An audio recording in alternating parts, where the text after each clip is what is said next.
ইউনূস সাহেবের চীন সফর, উনি সাহেবের চীন সফরে যাচ্ছেন ২৬ তারিখে। অনেকে বলতেছেন চীন সফরটাকে বাধাগ্রস্ত করার জন্য এই ওয়াকার, এই কাণ্ড, এই ভালো আওয়ামী লীগা খোঁজার এইসব গণ্ডগোলগুলো রাজনীতিতে আনা হচ্ছে এটাকে বাধাগ্রস্ত করার জন্য। হ্যাঁ, বলছে এরকম, থাকতেও পারে ইন্ডিয়ানদের এরকম একটা খুচরা চিন্তা।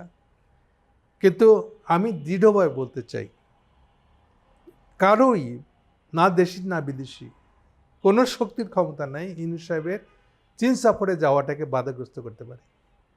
এটা হচ্ছে একদম বটম লাইনে কথা বললাম।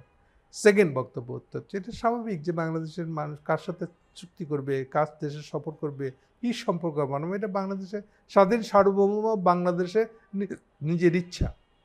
এইটা সে কারো দ্বারা ইন্টারফারেন্সে, কারো হস্তক্ষেপের কারণে এই নিজের ইচ্ছাটাকে সে গতিপথ বদল করবে, প্রশ্নই আসে না এটা।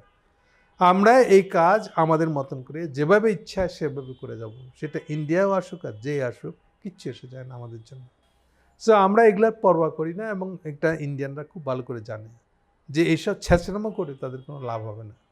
বাংলাদেশেও যারা খুচরা দল আছে, খুচরা স্বার্থের লোক আছে, তারাও চিন্তা করতে পারে যে এইসব নখরা করে, এইসব সিন ক্রিয়েট করে তারা ইউনূস সাহেবের চীন সফরে যাওয়াটাকে বাধাগ্রস্ত করতে পারবে না। আমি বিশ্বাস করি না তারা। তবে যেটা ভালো হবে, এই সুযোগে আমরা, তারা যখন এক্সপোজ হয়ে যাবে, চেহারাটা যখন ন্যাংটা হয়ে যাবে, তাদের কার্যকলাপ যখন মানুষ দেখে ফেলবে, ওটা হবে আমাদের জন্য একটা বিরাট লাভ। কে কে কোন স্বার্থে কী কাণ্ড করছে এটা আমরা সবাই জেনে যাব আসলে। সো কে কে কালপ্রিট, বাংলাদেশ বিরোধী একটা লোক, খোদ নিজের দেশের স্বার্থ বিরুদ্ধে যে কাজ করে একটা এমন যে নিকৃষ্ট লোক একটা, তাকে আমরা চিনে ফেলবো এই সুযোগে আসলে।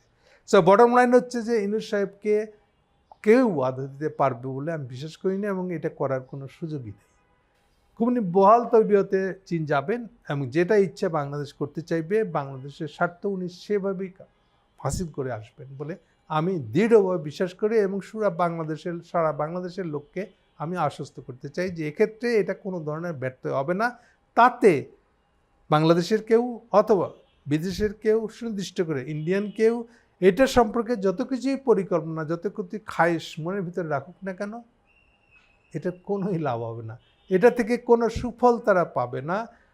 আমি একদম সবাইকে গ্যারান্টি দিয়ে বলতে চাই, এই জায়গা থেকে আমরা এক চুলো হিলব না। আমরা যেটা করতে চাই আমরা করেই আসবো, এবং এটা স্বভাবতই মানুষ দেখতে পাবে এটা। হ্যাঁ, আমরা স্বভাবতই এর আগে এটা চাইবো না যে একটা বড় কোনো গণ্ডগোলে যেতে চাইবো না, কৌশলী হব।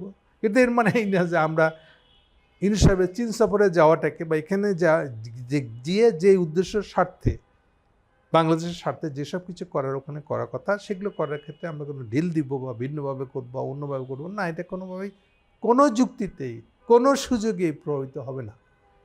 এক লক্ষ্যভাবে আমরা বাংলাদেশের স্বার্থ চীনের সাথে কথা বলে আমরা এটাকে হাসিল করেই আসবো।